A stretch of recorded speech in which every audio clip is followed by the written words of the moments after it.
வணக்கமுங்க தமிழ் மக்கா. நான் யார் பேசுகிறேன் ஏது பேசுகிறேன்னு உங்களுக்கு தெரியுமா? நான் தான் ஆல்ஃபா அரவிந்த் பேசுகிறேன். நீ என்னடா கண்டன்ட்டு நானும் யோசிச்சுனே இருக்கிறேன். சரி, நம்ம மேட்ருக்கு வருவோம். இன்னைக்கு நாம என்ன பேச போறோம்னா, நீ எதுக்குடா ஓட்டு போற, பட்டன் நமக்கு என்னடா நீ பண்ண போற, அதுதான் கேள்வி. நீ நாட்டை மாத்தா டேய், நீ ஓட்டு போட்டா நாடு மாறிட மாட்டேன். நீ உங்க வீட்டை முதல்ல மாத்தினியா? நீ ஒரு இடத்துல நீ டிசிப்ளின்டா எது பண்ற, ஓட்டு போட்டா நாடு மாறிடுமா? முதல்ல இது கேள்வி. இது நான் மட்டும் இல்லை, எனக்கு தெரிஞ்ச பல பேர் ஓட்டு போடாதவங்களோட ஒரு கேள்வி. நீ ஓட்டு போட்டா நாடு மாறிடும். ஓட்டுனால என்ன ஆக போகுது? ஒன்றும் இல்லை, சிம்பிளாக சொல்கிறேன். இந்த ஐடியா நான் எதுக்கு சொல்கிறேன்னா, மேலே கீழே சைடில் ரைட்டில் லெஃப்டில் எல்லா இடத்துலையும் ஆராய்ச்சி தான். என்னன்னா, ஓட்டு போட்டால் என்ன தான் கழட்டுவீங்க. நான் சொல்லலை, சென்னையில் சில இடம் 40% கூட ஓட்டு வரல. என்ன சொல்லறானுங்கன்னா, எனக்கு அன்றைக்கி வெக்கேஷன். நான் சொல்கிறேன் வரைக்கும் நீங்களாம் ஓட்டே போட. நான் என்ன சொல்கிறேன்னா, ஓட்டெல்லாம் எடுத்துகிட்டு எதுக்கு டெமோக்ரஸி இவ்வளோ வருஷமா? டெமோக்ரஸியில் என்னத்தை சொல்லுங்க, ஒரு தலைவனை உங்களுக்கெல்லாம் யாரையா ஓட்டு உரிமை? நீங்கள் தானே தேர்ந்தெடுக்கிறீங்க. யார் உங்களுக்கு ஓட்டு உரிமை கொடுத்து? Election EVM, electronic voting machine, அதுதான் இவிஎம், இதெல்லாம் கொடுத்தாங்க. சரி, இதில் ஃப்ராடு பண்ணக்கூடாது, ஏமாற்றக்கூடாது. இப்போ அதுலேயும் ஏமாற்ற ஆரம்பிச்சிட்டானுங்க. போன வாட்டி அப்படியே எங்கள் வீட்டில் நடந்துச்சு. நாங்கள் எல்லாத்துலேயும் ஏமாற்ற ரெடியாக இருக்காங்க. சென்னையில் இப்போ தான் ஷாக் ஆகுது. 40-50% தான் ஓட்டு போடுறாங்க. ஓட்டிங் பர்சன்டேஜ் இவ்வளோதான் காட்டுறாங்க. இப்போ அதில் ஒரு 10% ஃபேக்குன்னு எடுத்துக்கலாம் போல். இப்போ 30% பீப்புள் தான் ஓட்டை. அவ்வளோதான். ஓட்டு உரிமை ஒரு பொருட்டே இல்லை. அடுத்த வாட்டிலாம் ஓட்டு உரிமை அவன் பொலிட்டிக்கலி ஆக்டிவாக இருக்கானோ அவனுக்கு மட்டும்தான் வைக்கணும். எல்லாருக்கும் ஓட்டு உரிமை வேணும்னு ஒருத்தன் உசுரை கொடுத்து போராடினாங்க, அவங்கள உதைக்கும். நானும் அதான் யோசிக்கிறேன், பேசாமல் நம்மளும் சைனீஸ் கம்யூனிஸ்ட் பார்ட்டி மாதிரி பப்ளிக்காக வச்சுக்கலாம். எதுக்கு உனக்குலாம் ஓட்டு உரிமை? ஓட்டு போட்டு ஒரு நாள் எதுக்கு வேஸ்ட் பண்ணுறீங்க? உங்களுக்குலாம் லீவு கொடுத்து நீ எப்படி ஓட்டு போட, உனக்கு எதுக்கு ஓட்டு? சர்வாதிகாரிலாம் சர்வாதிகாரத்துக்கெல்லாம் சர்வாதிகாரியாக இருந்தாலும் கஷ்டமா. நீ 10 பேர் உன்னை சுற்றி இருக்கணும்னா உன் துதி தான் பாடணும். உன்னை யாரு கிரிட்டிசைஸ் பண்ணால் அவங்க தடுத்துருவேன். அதிகாரத்துக்கெல்லாம் நான் ஒன்றும் சப்போர்ட் பண்ணல. நான் சைனா மாதிரி ஒரு ரிப்பப்ளிக் கண்ட்ரியாக மாற்றிடலாம். உனக்கு எதுக்கு ஓட்டு உரிமை? எவன் அரசியல் பண்ணுறான் அவன் மட்டும் ஓட்டு போட்டான். ஒரு 4 கட்சி, அந்த கட்சியில் இருக்கிறவன் தானே ஃபுல் டைம் அரசியல்வாதியாக, அவனுக்கு தான் வேணும். உங்களுக்கு எதுக்கு ஓட்டு? நீங்களாம் வேலைக்கு போகிறீங்க, ஜோலியாக பார்க்குறீங்கன்னா பெருசாக தலைவனை நான் தேர்ந்தெடுத்த தலைவன் அப்புறம் 5 வருஷம் உட்காந்து நான் தானே தேர்ந்தெடுத்தேன். 5 வருஷமா நீங்கள் நானாக தேர்ந்தெடுத்தேன். அப்புறம் எதுக்குடா நம்ம இவ்வளோ ஏரியாவில் எதுக்கு ஒரு அன்சால்வ்டு ப்ராப்ளம் ஒன்று இருக்கு. நான் கவர்மெண்டெல்லாம் நான் சிஸ்டமாக தான் சொல்கிறேன். ஒரு சிஸ்டமை நீங்கள் தானே உருவாக்கினீங்க. அப்படியே நீங்கள் ஆறீங்க ஆட்சி நல்லா இல்லை, இது நல்லா இல்லைன்னு போராட்டம் பண்ணுறதும் எல்லாம் ஒருத்தன் பேசினானா கைத்தட்ட வரீங்க. உங்கள் யாருக்குமே இந்த ஒரு சிங்க்ரனைசேஷனே இல்லைன்னு சொன்னீங்க. உங்களுக்கெல்லாம் எதுக்குடா ஓட்டு?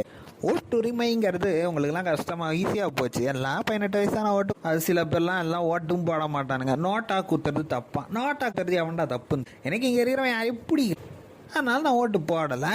நோட்டானா அது ரீசனு. எனக்கு இங்கே யாரையும் பிடிக்கல, அதனால தான் நான் ஓட்டு போடல.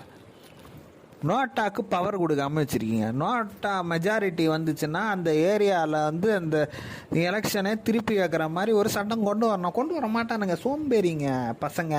அப்போ மெஜாரிட்டியான பீப்புள் தேர்ந்தெடுக்காத மனுஷன் இவன் அப்படின்னா அவனுக்கு என்ன மரியாதை?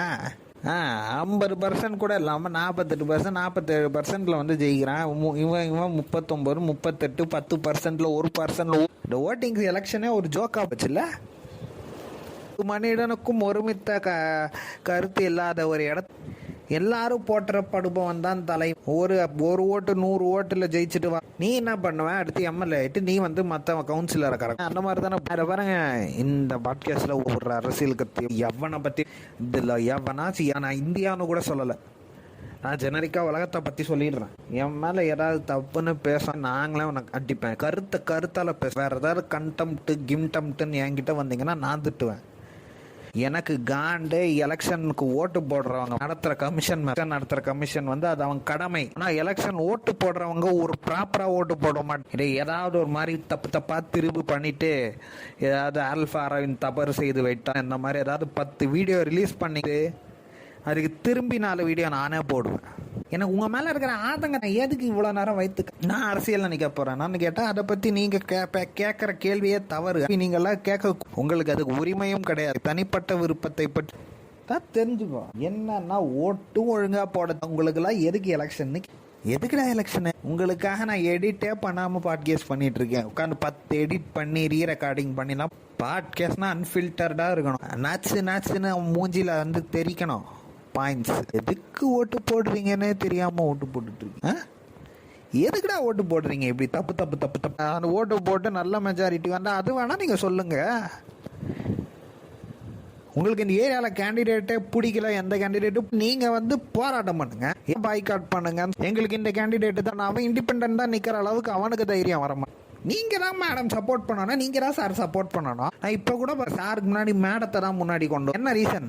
நரிசக்தி, விமன் எம்பவர்மெண்ட் பாட்காஸ்ட்லயே உமன் எம்பவர்மெண்ட் தான் நான் மோஸ்டா ஃபோக்கஸ். 12 வருஷமா யூடியூப் இண்டஸ்ட்ரியில எல்லா இடத்துலயும் விமனை முன்னிறுத்தி எனக்கு என்ன கடுப்புன்னா, நீங்க ஒருத்த கேண்டிடேட் உங்களுக்கு பிடிக்கலன்னு அந்த கேண்டிடேட் கிட்ட இவ்வளவு மக்கள் செல்வாக்கு அவனை வந்து இண்டிபெண்டன்ட் கேண்டிடேட்டா நிக்க வச்சு ஜெயிக்க வைங்க. மக்களுக்கு அந்த திராணியும் தைரியமும் இல்லைன்னா அந்த தொகுதி மக்களுக்கு இதுக்குன்னு தஞ்சாவூர்ல இருக்கிறான். நீ இருக்கிற சில பேர் அமெரிக்கால இருந்து இந்தியன் எலெக்ஷனை டிசைட் பண்றான். இவர் பெரிய லாடல பக்கதாசு எவ்வளவு சினிமால வேற எங்கேயோ ஒரு ஃபாரின் கண்ட்ரில உட்காந்துருப்பாரு. நாடா நச்சுன்னு இருக்கீங்க.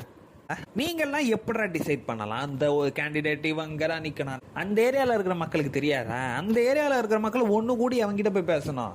நீ நெல்லுப்பா ராஜா, நான் ஓட்டு போடுறேன் உனக்கு, நான் உன்னை ஜெயிக்க வைக்க, அவங்க கான்பிடன்ஸ் கொடுத்தா அன்னிப்பா. உங்களுக்கு இந்த கேண்டிடேட் ஓன் அவுட் ஆக போட, அந்த கேண்டிடேட் யாரு வேணுமோ வீட்டுக்கு நேரம் நின்று பேசுங்க. எப்பா தம்பி தங்கச்சி அம்மா அத்தா பல வயசா இருந்தா அந்த எலெக்ஷன் ஏஜ் தாண்டி இருக்கிறவங்க உங்களுக்கு கேண்டிடேட்டா நீங்க போய் பேசணும். இப்போ கோயம்புத்தூர்ல இவர் நீங்க உட்காந்து ஆளு கிட்ட நீங்க உட்காந்து ரோட்ல எல்லாம் நீங்க இங்க நெல்லுங்க, உங்களை நாங்க ஜெயிக்க, நீங்க கான்பிடன்ஸ் கொடுங்க. நீங்க கான்பிடன்ஸே பேசிட்டு இருக்கீங்கன்னா கஷ்டம். பாருங்க, ஒருத்தன் நினைச்சானா அப்படி இல்ல, நான் வந்து கட்சி கட்டினா அவனை துரத்திட்டு அவனை தூக்கி எரிஞ்சு கட்சிக்கு உட்பட்டு கட்டுப்பட்டு நான் தனியாலாம் நீ போட. எனக்கு நல்ல எம்எல்ஏ வேணும், எனக்கு நல்ல சிஎம் வேணும், அதெல்லாம் தான் திங்க் பண்ணணும். என் ஏரியாவுக்கு ஃபர்ஸ்ட் நல்ல எம்எல்ஏ, இந்த எம்எல்ஏ எனக்கு ஹெல்ப்ஃபுல்லா இருக்கணும், அதெல்லாம் தான் திங்க் பண்ணணும். என் கவுன்சிலர் நல்லா இருக்கணும்னு ஃபர்ஸ்ட், அதுக்கடுத்து என் எம்எல்ஏ நல்லா இருக்கணும், அடுத்து என் எம்பி நல்லா இருக்கணும். சிஎம் பிஎம்லாம் ஓகே, கரெக்ட், நீங்க சொல்றது கரெக்ட். இந்த சிஎம் பண்ணோம்னா இந்த கட்சிக்கு தான் ஓட்டு போட்டோம். சப்போஸ் அந்த ஏரியால இந்த கட்சியே நிக்கல, சும்மா டம்மியெல்லாம் ஒருத்தனை எம்எல்ஏவா உங்களுக்கு எம்பியா போடணும். உங்களுக்கு அவர் வேலை செய்வார்னு தான் நீங்க அவங்கள போடணும். ஒரு மனு நீ இந்த தொகுதியில இருக்கிற ஒருத்தனை வந்து நார்மல் ஜந்துனா நம்ம என்ன பண்றது? நான் ரொம்ப ஹார்ஷா தான் பேசுறேன்னு, ஆனா அதுதான் ரியாலிட்டி. மக்கள் புரிஞ்சுக்க மாட்டேங்க. எனக்கு கஷ்டமா இருக்குல்ல, ஒவ்வொரு வாட்டி எலெக்ஷனுக்கு ஓட்டு போடுன்னு சொல்றச்ச ஓட்டு போட்டு இவ்வளோ எலெக்ஷன் நடந்திருக்கு. என்னுடைய நான் எப்போ உதித்தேனோ அந்த காலத்து கட்டத்தில் எங்க போய் முட்டிக்க. உங்களுக்கு ஓட்டும் போட தெரியல, போட வந்தவனையும் ஒழுங்கா ஓட்டு போடுறது, சில இடத்துல போஸ்டல் ஓட்டம், சில இடத்துல பட்டனை மறந்துட வேண்டியது, தப்பான பட்டனை. உங்களுக்கு எல்லாம் எவ்வளோடா ட்ரைனிங் கொடுக்கறது? இனிமே பேசாம நான் என்ன சொல்றேன்னா மார்க் ஓட்டிங்னு அடுத்த அந்த போட்டியும். ஐயோ இதெல்லாம் வேற இருக்கோ. உங்களுக்கு ஓட்டு போட தெரியலன்னா அங்கெல்லாம் தயவு செஞ்சு எக்ஸ்பெரிமெண்ட் பண்ணாதீங்க, திங்க் பண்ணாதீங்க. ஒரு வாரம் நீங்க டைம், ஒரு நாள் உங்களால ஒரு 1 hour ஒரு எம்எல்ஏ உங்களோட வாழ்க்கையை மாற்ற போறாரு. உங்களோட ஏரியாவுக்கு ஒரு கவுன்சிலர், ஒரு மேயர், எம்எல்ஏ, ஒரு எம்பி, ஒரு சீஃப் மினிஸ்டர், ஒரு பிரைம் மினிஸ்டர்லாம் நான் 2 வாட்டி போயிருக்கேன் யங் லீடர் ஸ்டைலாக்கு. எனக்கு தெரியும் எவ்வளவு விதமா நம்மளை ட்ரீட் பண்ணுவாங்க. நம்ம எந்த ஊர்ல இருந்து வரோம், இதுலயே தமிழ்நாட்டுல இருக்கிறவங்க இல்ல, நான் பாசிட்டிவா சர்க்காசம் கிடையாது மக்களே, இது சர்க்காசம். தமிழ்நாட்டுல இருக்கிறவங்க மேல நிறைய பேர் மரியாதை. சர்க்காசம்னா நானே உங்களை அடிப்பேன். ஏன்னா நிஜமா சொல்றேன், நம்ம மேல அவ்வளவு ரெஸ்பெக்ட் வச்சிருக்காங்க. அந்த ரெஸ்பெக்ட் we are intelligent peopleன்னு ஜம்மு காஷ்மீர்ல இருக்க நம்மள சொல்லுவோம், நார்த் ஈஸ்ட்ல இருக்கிறோம் நம்மள சொல்லுவோம், தெரியுமா? So what we should do, we should think intelligently, act intelligently. நீங்க பண்ற தப்புலாம் ஓட்டு போட அந்த நாளை ஹாலிடே மாதிரி கன்சிடர். அப்புறம் ஓட்டு போட முடியல, அடுத்த ஸ்டெப்ஸ் ஓட்டு என்னால போட முடியல. சுந்தர் ராமசாமின்னு அவர் வந்து ஓட்டு போடுறதுக்காக வந்து ஃபாரின்ல இருந்து இங்க வந்தார். கடைசியில பாபர் ஓட்டு இல்லை, அதுக்காக எலெக்ஷனையே மாத்தினாராம். அப்படிலாம் பண்ண சொல்லல, என் உரிமை இல்லைன்னா அதுக்கான ஆல்டர்னேட் ப்ரொசீஜரை நீங்க எப்படி எனாக்ட் பண்ணுங்கன்னு சொல்லுங்க, அதான் சொல்லணும். அந்த டைம்ல இந்த 49B நீங்க தப்பா அமைக்கிட்டு என்னோட ஓட்டு இவருக்கு தான். இப்ப எனக்கு என்ன இப்போ பயமா இருக்குன்னா, இந்த மாதிரி நீங்க தப்பா பண்ற சாம இவிஎம் ஃபெயிலியர்னு சொல்லி பேலட்டை கொண்டு வந்தா பேலட்லயே ஏமாத்து. ஸோ நீங்க எப்படி பண்ணாலும் ஏமாற்றுவது உறுதியாகி போச்சு. அப்ப இந்த ஏமாற்றத்தை எப்படி தடுக்கணும் அதை யோசிக்கணும். அதுவும் நீங்க தான் தடுக்கணும். இவனுக்கு 10 வாட்டிக்கு முன்னாடி எல்லாத்தையும் ப்ரீ பிளான்டா இருக்கா. ஒருத்தன் எலெக்ஷன் முடியற வரைக்கும் வர வரைக்கும் பெட்டியை பத்திரமா பாத்துக்கிறதுக்கு பூத் ஏஜென்ட் உட்கார வச்சிரும். அது மாதிரி ஆகிய நாமும் எலெக்ஷன் வர அந்த வாரத்துல டெய்லி ஒருக்கா நீங்க யாருக்கு ஓட்டு போட போறீங்கிறது உங்களுக்கு டிசைட் ஆயிடுச்சுன்னா அந்த கட்சியோட பூத் ஏஜென்ட்கே போன் அடிச்சு நீங்க சொல்லிருங்க. பூத் ஏஜென்ட் உங்களை காப்பாத்துவார். ஏன்னா அவருக்கு அவர் கட்சி ஓட்டு உழுந்தான். ஸோ அவருக்கு ஃபோன் பண்ணி சொல்லிருங்க, நான் ஓட்டு போட போறேன் இந்த கட்சிக்கு.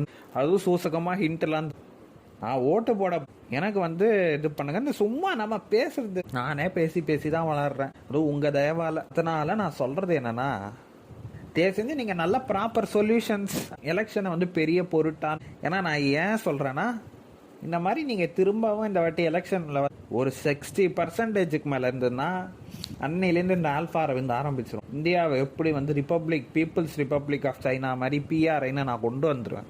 அரசியல்வாதிங்க மட்டும்தான் ஓட்டு போடணுங்கிற மாதிரி நான் ஓட்டுரிமையை ஜப்தி பண்ணுவேன் எல்லாருக்கிட்ட இருந்தும். நானே அடிப்பேன்.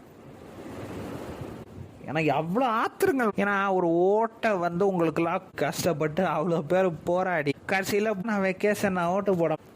இன்னைக்கு பெரிய நடிகர் எல்லாம் எனக்கு உத்வேகமா, இன்னைக்கு அவர் மட்டும் இல்லைன்னா பாதி பேர் ஓட்டு போட மாட்டாங்க. அவர் செய்தது ஒரு பெரிய ரெவல்யூஷன் தான். மக்களை ஓட்டு போட, இளைஞன ஓட்டு போட. இப்போ இங்க என்ன பண்றாங்க, தேசிய கட்சிகளும் மாநில கட்சிகளும் தவறு செய்யறது என்ன, நீங்க கரெக்டா கேண்டிடேட் வருவார், ஒரு ஃபேஸ நீங்க, அப்ப தவறு யாரு மேல, உங்க மேலே. நான் மக்களையே அடிச்சிட்டு இருக்கல, உங்களோட கட்சிகளையும் நான் சொல்றேன். நான் எந்த கட்சின்னு அது நீங்களே தெரிஞ்சுக்கோங்க, புரிஞ்சுக்கோங்க. கரெக்டா வரட்டா நீங்க தெரிஞ்சுக்கணும். நீங்க உருவாக்கவில்லை. வந்ததுக்காக இவ்வளோ சின்ன பசங்க ஓட்டு போடுறாங்க. அப்ப நீங்க ஒரு மாஸ் லீடர். உண்மை, நமக்கு மாஸ் லீடர் தான் முக்கியம். நான் சொல்லல, எக்ஸ்பர்ட் சொல்லல, பூரா நம்மளோட டேட்டா ஸ்டாட்டிஸ்டிக்ஸ் மாடல்லாம். வெறும் இந்த எலெக்ஷன்ல யாரெல்லாம் சிஎம் இருந்திருக்காங்கிற விக்கிபீடியா பேஜ் போறோம். ஜஸ்ட் ஒரு விக்கிபீடியால மை கவர்மெண்ட்ல விக்கிபீடியா நான் சப்போர்ட் பண்ணோம்னா கவர்மெண்ட் வெப்சைட்ல போய் பாருங்க, list of CMs of Tamil Nadu. நீங்க பாப்பீங்க, இல்ல பாதி பேர் மாஸ் லீடர். இப்ப நம்ம ஊருக்கு மாஸ் லீடர் தான், நல்ல மாஸ் அட்மினிஸ்ட்ரேட்டர். நம்ம ஊர்ல அவ்வளவு பேர் அட்மினிஸ்ட்ரேட்டர் யாரும் ஓட்டு விழாது. நம்ம தான் உருவாக்கணும் ஒரு சிஎம் கேண்டிடேட்டை. கட்சிகள் மக்கள்களே நம்ம தான் உருவாக்க வைக்கணும். அந்த மாதிரி இந்த ஆளை நீங்க தேர்ந்தெடுத்து நீங்க அவர் பக்கம் நெல்ல போறன்றது அவரே ப்ரீ டிசைட் பண்ண நில்லு நில்லு நில்லுன்னு நீங்க அந்த கட்சிக்கே சொல்லலாம். இந்த கட்சியில என்ன, கட்சிக்கு நீங்க போராட்டத்தை, நீங்க இந்த கட்சியை பயமுறுத்தும். நீங்க வரீங்க நிக்கவே இல்லைன்னா வேற பாருங்க. கேண்டிடேட்டு உங்களுக்கு வரணும்னா நம்ம தான் உழைக்கணும். இங்க ரெண்டுமே நடக்க மாட்டேங்குது. அதனால்தான் தோத்து போறது இங்க கேண்டிடேட்ஸ் கிடையாது, மக்களும் கிடையாது, எலெக்ஷன் தான். The election is a waste, becoming waste if this doesn't happen. If there is no good candidate for the constituency, or the constituency could not able to decide a good person, then the defeat is not for the candidate or for the people, it is for the election. If you get a less than 50% vote in the constituency, then the election fails there. 80% கூட விடுங்க, 70 நான் ஒத்துக்க மாட்டேன். But 50% கீழே விழுதுன்னா அப்போ யாருக்கும் அந்த கேண்டிடேட்ஸை பிடிக்கலங்கிறது தெரிஞ்சுக்கணும். இதெல்லாம் ஏன் இந்த கவர்மெண்ட்ஸ் யாரும் பேச மாட்டேங்கிறாங்க? மக்களுக்கு பிடிச்ச தனகளாட்சி, மக்களால் தேர்ந்தெடுக்கப்படுபவர்கள் தான். தமிழ்நாட்டில் மாநிலங்களவை கிடையாது இல்ல, சாரி மாநிலங்களவை தப்பா பேசிட்டேன், சட்டமேலவை கிடையாது இல்ல தமிழ்நாட்டில். There is no legislative council in Tamil Nadu. We have only legislative assembly. அப்போ நம்ம என்ன பண்ணணும், மக்கள் சரியா தேர்ந்தெடுக்கணும். ஊர்ல இவ்வளவு பொறியாளர்கள் ஆசிரியர்கள் இருக்கிறத சட்டமேலவையில் இல்லைன்னா அதுவும் ஒரு சந்தேகம். பீகார்ல you have legislative council, but தமிழ்நாட்டுல லெஜிஸ்லேட்டிவ் கவுன்சில் எனக்கே ஷாக்கிங்கா இருக்கு. கர்நாடகால இருக்கு, தெலுங்கானால இருக்கு, ஆந்திரால இருக்கு, மகாராஷ்டிரால இருக்கு. தமிழ்நாட்டுல இல்லங்க. தமிழ்நாட்டுல தூக்கிட்டாங்க. தமிழ்நாட்டுல தான் அதிகமா படிச்சவங்க இன்டெலெக்சுவல்ஸ். அப்ப why there is no legislative council in our state? இதெல்லாம சிந்திக்கணும். இதெல்லாம் some of the points which I require to say to everybody in the Tamil Nadu state, that ஒரு எலெக்ஷனை சக்சஸ்ஃபுல்லாக்க மக்கள் கையில தான் இருக்குன்னு மட்டும் இல்ல, கேண்டிடேட் கை. என்ன தேதி ஏப்ரல் 23. ஏப்ரல் 23 அன்று மறக்காம ஓட்டு போட்டு உங்க ஓட்டை யாரா போட்டான்னு 49B எடுத்து அதுல நீங்க போஸ்டல் ஓட்டு. எல்லாத்துக்கும் ஒரு சொல்யூஷன் இருக்க. போய் பதற வேணாம், என் ஓட்டை யாரோ போட்டு கிளம்ப கூடாது. 49B எடு ஃபார்ம் எடு. நான் இன்னைக்கு பேலட்ல குத்திட்டு தான் போவேன். எதுக்கு நீங்க வெளில வரீங்க? நான் அன்னைக்கு ஓட்டு போடாம வரமாட்டேன். ஒரு ஆதங்கத்தோட உங்க ஓட்டு உங்க உரிமை மட்டும் இல்ல, உங்க உயிர். ஏன்னா உங்களுக்கு இவ்வளவு பெரிய ஆப்பர்ச்சுனிட்டியை அதை ஒழுங்கா யூஸ் பண்ணணும். இந்த மாதிரி தெரிஞ்சது 50% கீழே எங்கேயாவது ஒரு இடத்துல டிப் ஆச்சுன்னு வைங்களேன். இன்னைக்கு சென்னையில், நாளைக்கு மதுரையில் ஆச்சு, கோயம்புத்தூர்ல ஆச்சு அப்படின்னா வருங்காலத்துல இதனால ஓட்டிங் ரைட்ஸ் தூக்கப்படும். தெரிஞ்சுக்க, புரிஞ்சுக்க, கரெக்டா இருந்தா வரட்டா சப்ஸ்கிரைப் பண்றா. இல்ல ஓட்டு போடலன்னா அடிச்சிடும். சப்ஸ்கிரைப் பட்டன் அடி ஃபர்ஸ்ட். என் மேல கோவம் இருந்துருக்கணும். அதுல இருக்கிற மணி அடி. இல்லன்னா என்ன கமெண்ட்ல நான் தாங்கிப்பேன். யாராவது தாங்காம பர்சனலா போஸ்ட் இன்ஸ்டாகிராம் இருக்கு. நான் அதுக்கு போஸ்ட்ல அந்த நேம் டேக் நீங்க ஸ்கேன் பண்ணி என்ன இன்ஸ்டாகிராம்ல ஐ எம் ஹாப்பி. அட்லீஸ்ட் என்னோட யாராவது இன்டராக்ட் பண்றீங்க fans. Okay, don't forget to vote. Voting is not only your right. Voting is your choice, not a choice. Voting is your duty. It's not a right, it's your duty. Remember to vote on 23rd of April. மறவாதீர், 23ஆம் April அன்று உங்களுடைய ஜனநாயக கடமை ஆற்ற வேண்டும். ஓட்டு போடவும். आप 23rd अप्रैल में वोट करो या चलो. 23rd ఏప్రిల్లో ఓట్ చెయ్యണം. ఓట్ చేశాను. எல்லா లాంగ్వేజ్లే சொல்லிட்டேன். ஓட் చేసి, ஓட் செய்யணும், ஓட் கரோ, ஓட்டு போடு, ஜஸ்ட் ஓட். பிரெஞ்சில் பாண்டிச்சேரி எலெக்ஷனு எல்லாம் ஓட்டை போட்டுட்டு வந்துருங்க. என்னால் பல லாங்குவேஜ். அதுக்கப்புறம் இந்த பாட்காஸ்ட் டைம் ஆகிடும். அதுக்கப்புறம் நீங்களும் தூங்கிடுவீங்க. Okay, please vote. அவ்வளோதான். இல்லைனா ஐ வில் ஷூட்.